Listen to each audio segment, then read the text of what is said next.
Update.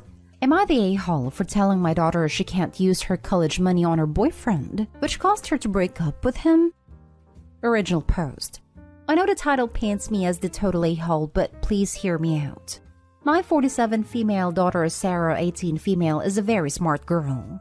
She has a 4.0 GPA. She's valedictorian of her class, and she's just gotten word from her dream college that she has received a full ride scholarship. We have a college fund for her for about $250,000. When we found out about the scholarship, we agreed that we would still give her the money to pay for other things that she would need in college, such as housing, food, etc. Well, she came home yesterday kind of sad. I asked her what was the matter. She said that she was not going to go to college anymore. Apparently, her boyfriend Brian, 19 male, told her not to go anymore. Some background on Brian. His family is very well off, and his parents have never issued discipline on this child. I mean, he is very rude and disrespectful. And although he seems sweet to my daughter when they are alone, she'll complain that whenever they're out with friends, Brian is constantly putting her down and comparing her to Instagram models. Brian is currently enrolled in college, but he has no set course of his future. He's just rolling with the cards, as Sarah says. Some other background info is that my daughter is going to school for marine biology. Well, with what my daughter told me about their conversation, she was telling Brian about her full ride scholarship and how excited she was to finally go to school for marine biology. He has never supported her dream of being a marine biologist and has always told her to go to college for a real job. When he sat her down and told her to not go to college at all, he told her to wait for him here in our town and don't worry about getting a job even, because his parents will support her and that he didn't feel comfortable with her going to college out of state and so far away. He also said that it made him feel unmanly when she has a set course of her future which will give her a good life, while he has none.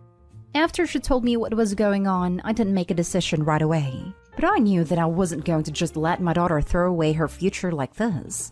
She then asked me for her college fund so she could help support Brian's dreams.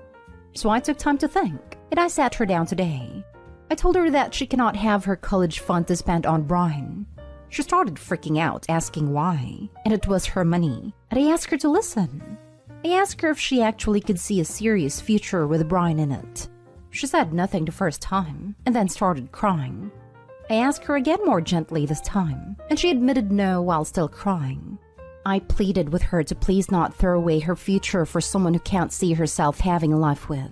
She then nodded and went up to her room for some time to think. From what I've learned, she broke it off with Brian, and he has been calling non-stop, crying and begging to speak to her. I feel very guilty and sort of like an a-hole. Am I? Now for the top comments before reading the update. I know that the title paints me as a total a-hole, but please hear me out. No, it does not. It paints you as a responsible parent. The first thing I thought was, absolutely not. But then I read about halfway into your post and I realized that I was right. You're absolutely not an a-hole. The truth of the matter is that Brian is toxic and abusive. She absolutely loves him, but he clearly doesn't love her because he's willing to wreck her future in order to feel in control. You did the right thing. You're a wonderful parent. At the end of the day, most men will come and go in her life, but you'll always be there. I keep thinking if his family is so rich, he could have moved to where she was going to college. But no, I feel unmanly if I'm not superior to you. Barf. And give me your money. WTF? No. Not a hole. She shouldn't throw away her dreams and future for a guy who is so demeaning towards her and won't support her. Who says he would even come back to her even if she waits around for him. She's dodged a bullet. Yeah, 100%. He honestly sounds like he's got the makings of an abusive partner in him, and you've really helped her dodge a bullet. Give her so many cuddles. Your daughter sounds wonderful and deserves so much better. Not a hole. You probably saved her life. For real. I didn't want to be too dramatic, but yes, her life could have been so terrible for years if you hadn't stepped in. I'd go even further and say that it was terrifying Opie even had to step in, and their daughter is still at risk of this. Opie, I'd really suggest sending your daughter to therapy of some kind. It's quite possible this guy has been emotionally mistreating her for a while, and this isn't something you easily get over. You don't go from throwing away my future or dream job and money for a guy to healthy independence in one intervention. This time, Opie could intervene. She's 18 and doesn't have access to all her money yet. But eventually, she will be able to fork over $250,000 if the guy asks her. I don't count out this guy either. If he's got his tentacles in far enough that should give him $250,000, it's likely she'll still go back to him. Don't let him pour abuse over her for hours on the phone either. You can't imagine the things someone like that will say to have her taken back. And now for the update. I know that this has blown up a lot, so I'm going to post an update in the comments since I can't make a post about it. My daughter came to eat breakfast with us this morning before going to school, and her father and I had a talk with her. We told her that we loved her and that we were here for her.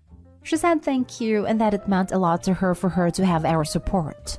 Of course she does, because we will always love and support her.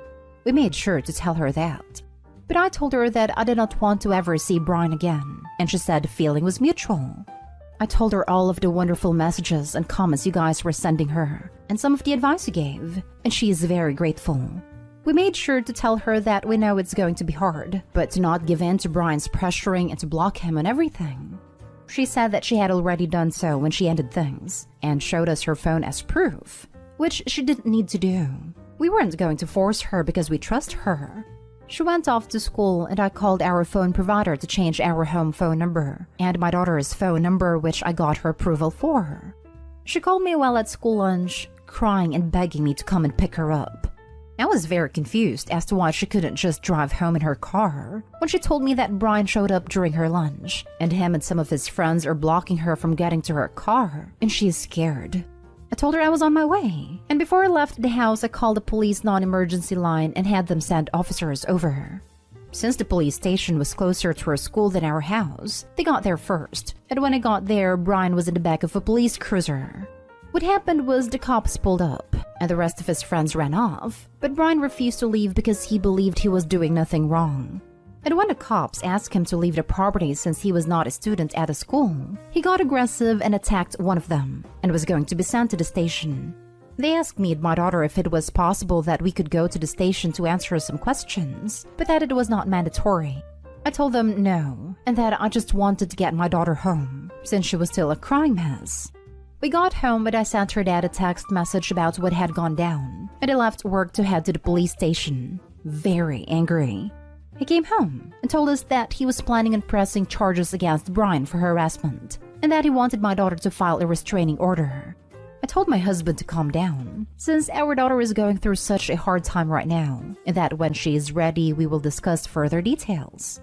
We took our daughter out to dinner to treat her, which she greatly appreciated since we only really go out to dinner on holidays or super special occasions, so this was a big treat for her. We had another dinner outing planned to celebrate her scholarship, but this was just to cheer her up, and the scholarship dinner will be held at another time. We went home and watched a movie, and then I talked to my daughter about how she would feel about going on a little trip to tour her college town and get away for a while, and she happily accepted. The plan is still in motion, but it's all we have for now. That's all of the updates that I have right now, but if more interesting events unfold, I'll be sure to come back. Thank you all for your amazing advice, and my family greatly appreciates your support. Thank you for taking the time to help us even though we're strangers from the internet. I hope you all are doing as well as possible. Your update is concerning. I'm glad your daughter is doing all right, but Brian's behavior is very concerning.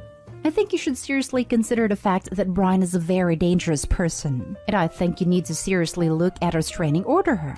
I know you guys are going through a lot right now, but you don't want this escalating, and I really think you should speak to the police and start making a record of what went down and then what happened with the breakup, so that you can protect your daughter. I'm not trying to be dramatic, but this isn't normal, and Brian has some serious issues. It's very scary. Totally agree. I see comments downplaying this because he is only 19. That means nothing.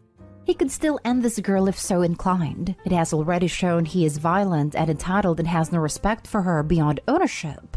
Plus, his parents have the money to bail him out and get a lawyer who will get him off. And he will be right back at it. I hope Opie goes balls to the wall with every and any legal action that can be taken. Next story. Am I the a-hole for not promising my mom that I won't contest her will and giving her anxiety? To be very clear, I'm not going to contest the will. I'm sure she paid for the best of the best when it came to lawyers, and it seems morally wrong anyway. My mom has a lot of money. I'm talking filthy rich. But she decided about 10 years ago that it will all go to her husband if he is alive or to charity. She wanted it to be very clear in her will that it was not for me or her grandchildren. I'm not going to lie and act like it doesn't bother me. As a parent, I just cannot process her decision, but I do respect that it's hers. Recently, someone randomly brought up that I'd probably contest the will.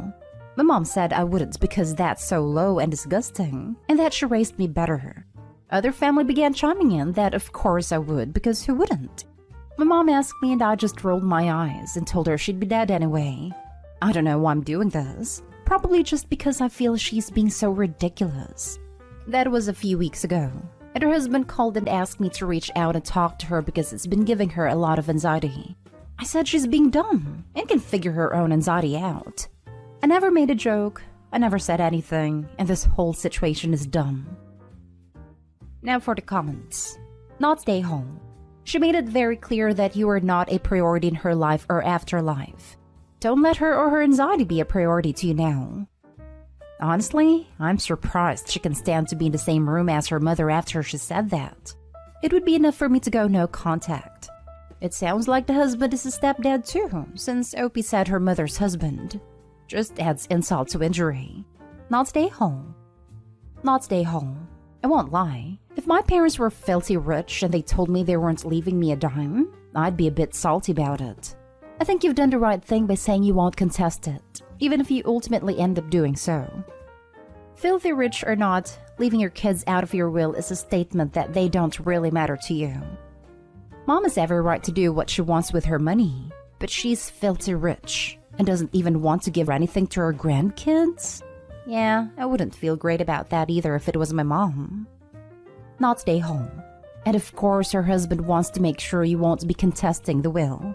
He's the one who stands to benefit from this while her children and grandchildren are being slighted. Well, he'd definitely get it if he was alive anyway, as spouses are the next of kin. But the issue is more of, if he's dead, I'd have some ground to contest it all going to charity. Now for the last story. Am I the a-hole for sharing a bed with my 20 female brother, 26 male? I know this story may sound absurd, but bear with me, please. So, I'm a college student and I've been living with my boyfriend, 21 male, since last year. I'm attending an out-of-state university, by the way. My brother had some business to do in a nearby city from today till Friday. He decided to take a little detour and arrive at my place on Saturday, and spend a weekend with me, then take an early morning flight to his destination on Monday, since it's close by. I had a very busy and tiring day prior to his arrival though, so I told him that I was going to leave the door unlocked and he could just come in as I didn't want to be woken up. He was supposed to get to my apartment at around 6 a.m. My boyfriend left on Friday to spend the night at his parents' house because his mom was not feeling well, and he knew that my brother was coming over. My brother arrives on Saturday at around 6:30 a.m. He tries to wake me up, but to no avail. He tells me, "If you're not going to wake up, at least let me get into bed because it's cold and I'm sleepy too." I say okay, and he gets in. We immediately fall asleep. My boyfriend's yelling wakes us up at around 10:30 a.m. He starts saying how this is basically cheating, asking if we hooked up, if we're in an inappropriate relationship, etc. That this is absolutely disgusting, and mega inappropriate, and other delusional things like that. I tell him that we've always shared a bed while living at home, and that this is 100% platonic. He lets me know that we were snuggling under the blankets while sleeping. I tell him yeah, that's what people do when they share a bed and it's cold. I start to get really angry at him at this point for constantly trying to sexualize me and my brother's relationship. So I tell him that I'm going to spend a weekend with my brother at a hotel, and until I come back, he better learn how to manage this irrational jealousy of his. I'm back at my apartment now, but my boyfriend gives me the cold shoulder. Not stay home. Is he an only child? Just curious. Some people can't understand sibling bonds. Either an only child or siblings who doesn't have a good relationship. Even then, friends cuddle sometimes too. Siblings even more so. I have a nephew whom I live with. We look more like siblings than aunt and nephew. And on a typical free time, we would be on the couch, legs tangled together while I'm on my phone and he on a Switch. It's normal. If he doesn't change his stance on this, you should break up with him.